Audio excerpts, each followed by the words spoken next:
매일 성경 묵상을 돕는 해설 가이드입니다. 안녕하세요. 묵상 코치입니다. 함께 읽고 나눌 말씀은 레위기 19장 19절에서 37절까지 말씀입니다.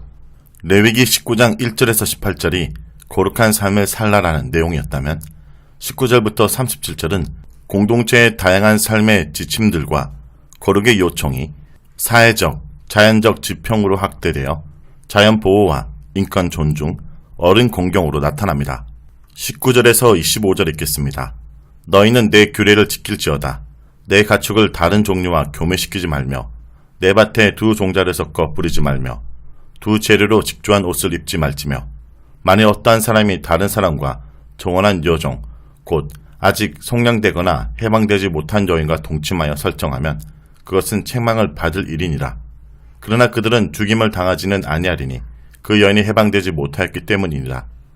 그 남자는 그 속건 제물 곧 속건제의 순양을 회막문 여호와께로 끌고 올 것이요 제사장은 그가 범한 죄를 위하여 그 속건제의 순양으로 여호와 앞에 속죄할 것이요 그리하면 그가 범한 죄를 사함을 받으리라. 너희가 그 땅에 들어가 각종 과목을 심거든 그 열매는 아직 할례받지 못한 것으로 여기되 곧 3년 동안 너희는 그것을 할례받지 못한 것으로 여겨 먹지 말 것이요 넷째 해는 그 모든 가실이 거룩하니 여호와께 드려 찬송할 것이며 다섯째 해는 그 열매를 먹을지니 그리하면 너희에게 그 소선이 풍성하리라. 나는 너희의 하나님 여호와니라. 19절에서 22절은 두 종류의 혼합 금지와 여종과의 잘못된 성관계 처벌을 다루고 있습니다. 부정결의 개념은 사물의 혼란과 혼합 그리고 불완전 상태를 포함합니다. 그리하여 사물이 제자리에 있고 구별되어 있으면 그것은 깨끗하고 거룩함을 유지하는 상태가 됩니다. 이와 같은 거룩의 개념은 사회적 영역과 신체, 자연 속에 반영됩니다. 19절의 가축의 이종 교배와 두 종자를 한 밭에 심기, 두 재료를 섞은 직물의 문제도 이런 관점에서 질서 이탈로 인해 이스라엘 사회의 거룩성이 침해된 상태입니다. 달리 말하면 사물에 바람직하지 않는 상태입니다. 인간과 짐승의 성적인 관계를 테벨이라 칭했는데 이것은 사물의 경계선이 허물어져 뒤죽박죽이 된 상태를 말합니다. 이런 개념은 확장되어 또 다른 무질서한 상태에 적용될 수 있습니다. 인간과 짐승 사이의 수가는 물론 현재의 법에서 정하는 모든 다른 종류의 짐승 사이 이종교배, 두 종자의 혼합, 두 제대로 짠 직물이 여기에 해당하며 나아가 성의 경계선이 사라진 동성애가 테벨의 범죄에 속할 수 있습니다. 이러한 상태들은 이스라엘이 간직해야 할 거룩한 특징과 어울리지 않습니다. 20절에서 22절은 어떤 남자가 약혼을 한 여종과 성관계를 가졌을 때 내려지는 조치입니다. 왜 이 법이 두 종류의 혼합을 금지하는 법들과 가시수 보호법 사이에 끼어 있는지는 분명하지 않지만 성적인 관계가 일종의 부적절한 혼합이기 때문이거나 약혼한 처녀인 여종은 어린 가시수처럼 보호를 받아야 했기 때문일 수도 있습니다. 여종은 약혼은 했으나 아직 남편된 사람으로부터 신부값이 지불되지 않았으므로 주인도 여자를 자유민으로 풀어준 것이 아닙니다. 이때 남자가 그 여종을 강간한 것이 아니라 상방간의 합의에 의해 잠자리를 가진 것으로 보입니다. 그것은 그들은 죽음을 당하지 않으리니 라는 진술에서 확인되며 이 일에 대한 사후 조치를 볼 때도 그러합니다.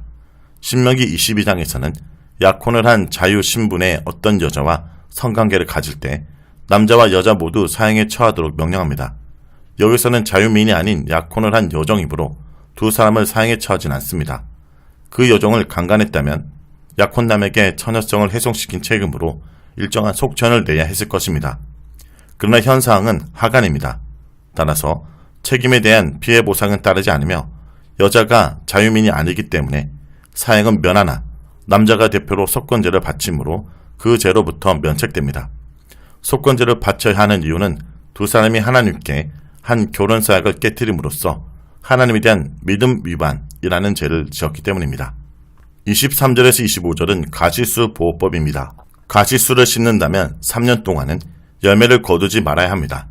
4년째의 결실은 첫 번째 열매로서 거룩한 것으로서 간주하여 하나님께 바쳐야 하고 5년째 열매부터 사람의 몫으로 허용됩니다.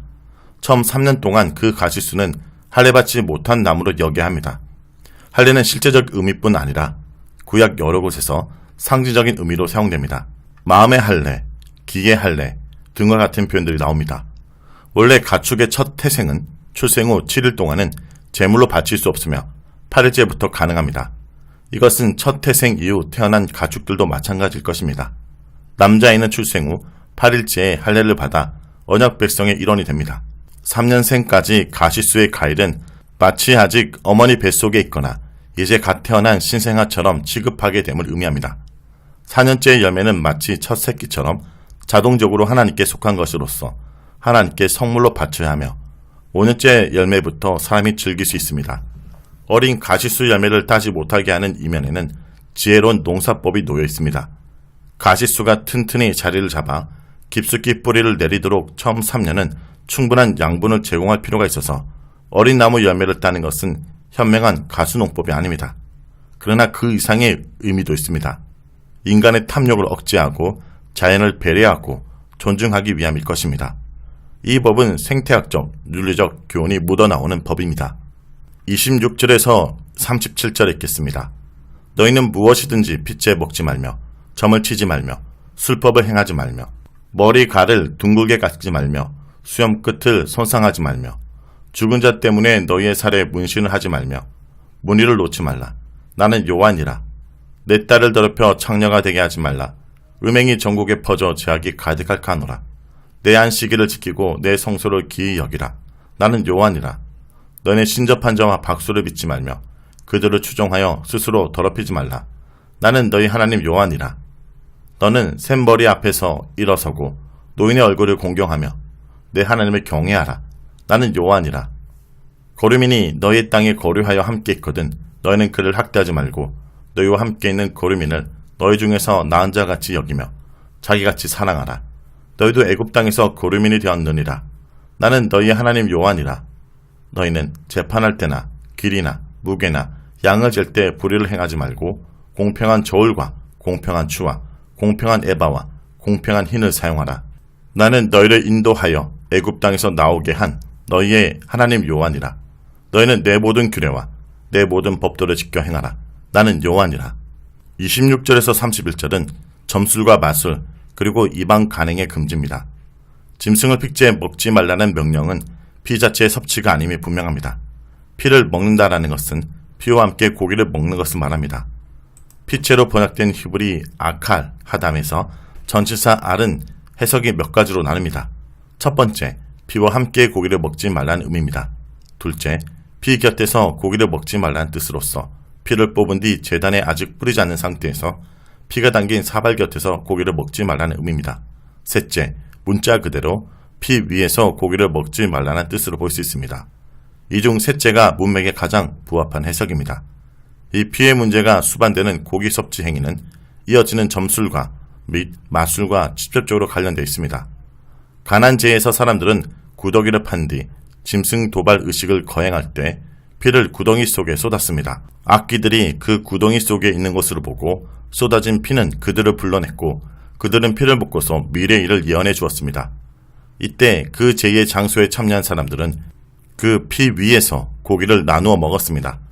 결국 이것은 가나안 땅의 점술과 마법 의식 중 하나였다는 것을 알 수 있습니다. 그러므로 피째 먹지 말라는 번역을 피 위에 먹지 말라라는 것으로 번역이 가능합니다. 이어지는 27절에서 28절은 가나안 지역 장례 간습에 관한 것입니다. 백성들은 머리를 둥글게 깎거나 수염 끝을 잘라서는 안 됩니다. 여기서 금지된 두발 규정은 28절의 장례에서 애곡에 대한 규정과 관련이 있을 것입니다. 즉 이스라엘 백성들은 평소에 장례식을 연상케 하는 머리를 해서는 안 됩니다. 또 죽은 자를 위해서 하나님의 창조물인 자기 몸을 해하지 말아야 합니다. 자신의 몸을 스스로 베거나 몸에 문신을 새겨서는 안 됩니다. 가나안 지역에서 발견된 고대 문헌에서는 죽음의 신에게 죽음을 당한 바알을 위한 애도식이 기록되는데 자비의 신 엘이 면도칼로 자신의 피부를 베고 자기 뺨과 턱을 베고 갈대로 두 팔을 핥히고 가슴을 밭처럼 쟁기질하고 등을 골짜기처럼 핥힌다 라는 표현이 있습니다. 어떤 사람은 몸의 피부를 손상시키는 이런 행위는 피를 내서 몸을 떠난 홀령에게 바치는 행위였을 거로 추론하기도 합니다. 그러나 이러한 것들은 이방 장례식에서 실천된 제의적 간행으로 추정됩니다. 29절의 딸을 창녀로 만들지 말라는 명령에서 창녀의 정체는 모호합니다. 어떤 사람은 일반 창녀로 간주하여 아버지가 딸의 몸을 팔아 상업적 이익을 취하는 것으로 볼 수도 있지만 다른 경우 신전 창녀로 간주하기도 합니다. 나를 창녀로 만드는 이러한 모든 행위는 음란한 문화를 땅에 가득하게 만든 중대한 범죄였습니다. 32절에서 37절은 노인 공경과 공평한 사회 유지입니다. 노인 공경, 타국인의 인권 존중, 그리고 공정한 재판과 양심적인 상거래에 대한 것들로 안정된 공동체 질서를 위해 반드시 지켜야 될 사회윤리법이 언급되고 있습니다. 특별히 구약은 타국인을 잘 대접하라는 명령을 할 때마다 그들이 이집트 땅에서 나그네로서 서러움을 당했던 민족이었음을 상기시킵니다. 자, 여기까지가 레위기 19장 19절에서 37절까지 말씀입니다. 오늘 말씀을 통해 우리는 무엇을 묵상하고 적용해야 할까요? 하나님의 사람들은 악한 세상과 구별된 삶을 살아야 합니다. 이스라엘 백성을 애굽 땅에서 구출해서 자기 백성으로 하나님은 삼으셨습니다. 따라서 이스라엘 백성은 주인이신 하나님의 규례와 법도를 지켜 행하며 거룩하고 구별되게 살아야 합니다. 성도 여러분, 내가 내 삶의 주인이 아니라 하나님이 나의 주인임을 고백하고 오늘도 주님의 뜻에 따라 거룩하게 살아가고 있는지 자신을 점검하길 간절히 기도드립니다.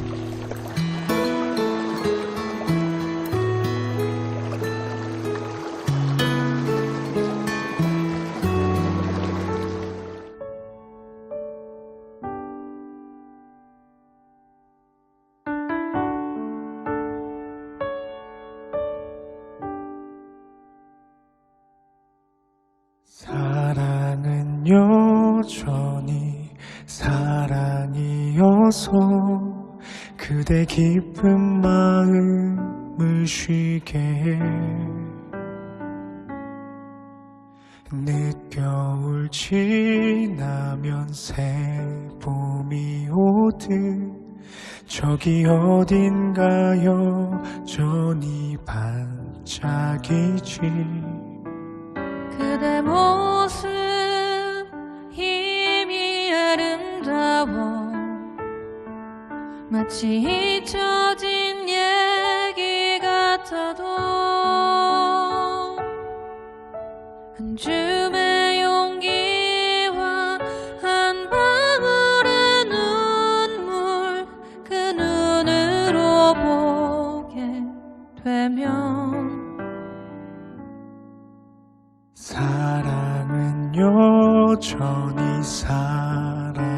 사랑이어서 우리 작은 삶들에 비치고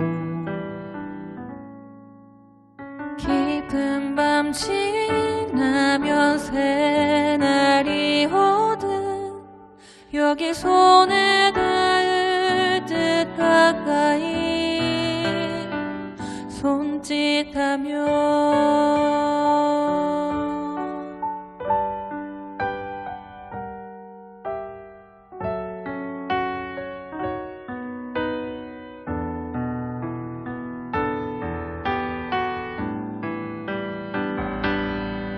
그대 모습 힘이 아름다워 마치 잊혀진 얘기 같아도 한 줌의 용기와 한 방울의 눈물 그 눈으로 보게 되면 사랑은 여전히 사랑이어서 우리 작은 삶들에 비치고 깊은 밤 지나면 새날이 오듯 여기 손에 닿을 듯 가까이 손짓하지. 사랑은 여전히 사랑이어서 우리 작은 삶들에 비치고 깊은 밤 지나면 새날이 오듯 여기 손에 닿을 듯 가까이 손짓하지.